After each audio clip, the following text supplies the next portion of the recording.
Michael, your first starring role, Back to the Future, were you surprised by the impact the film had had? Yeah, I was surprised. Well, I expected the film to do well, and when I say do well, I mean, you know, make a profit or whatever, would satisfy the studios because of the people associated with it, Steven and whatnot. But for it to come out and do as well as it did, I mean, I don't even look at the totals anymore. It's scary.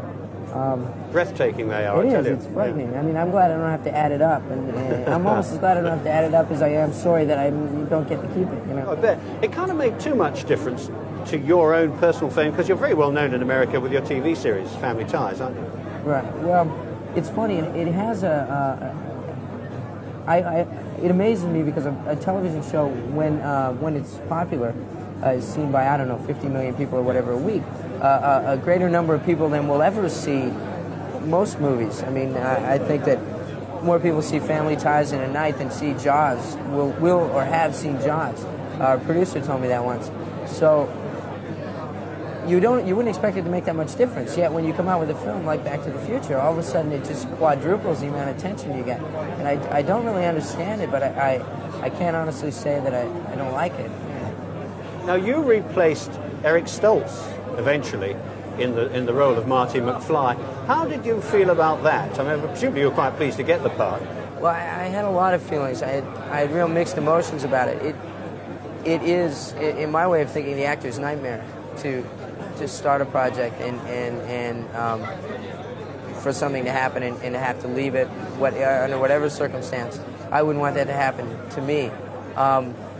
But as I talked to Stephen and Bob Zemeckis and whatnot, I found it was a very mutual thing, and they were very compassionate and very understanding in the way that they dealt with him. And when I understood that after talking to them, that they weren't saying, well, you know, dump this guy and you'll come in or whatever. It was just they spoke very highly of Eric, and that impressed me, and that made it an easier thing for me to step into. What do you think of Steven Spielberg now? I think he's great. I named one wing of my house after him. No, he needs that? Yeah. No, I think he's a terrific man, a terrific filmmaker, and he is. The thing that strikes you most about him is being in his situation.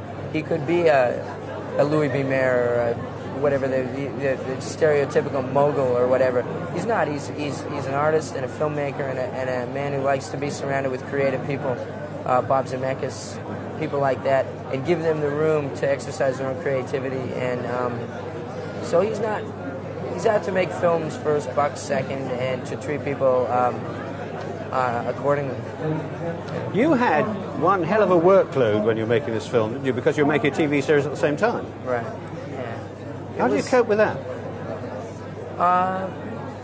Well, it was tough doing both at the same time. But on the other hand, I kind of, when you take a challenge, when you take on something, you say you're going to do it, you have to do it. Yeah. And in the course of doing it, sitting back and saying, "Oh, geez, boy, I'm tired, I'm bushed," is not going to do you a whole lot of good. Second of all, when you have a job that you love, you know, you show up for work and you're excited about doing it, and getting on with the business of doing it. And with me, that just happened twice a day. You know, it happened in the morning, and then it happened at night. Did you sleep? A little bit. I slept about 4 or 5 hours a night. I'd have drivers come pick me up in the morning and bring me in at night. Sometimes they'd carry me in and dump me on my bed at night. So there were a lot of people who made life easy for me and went out of their way to be understanding of it.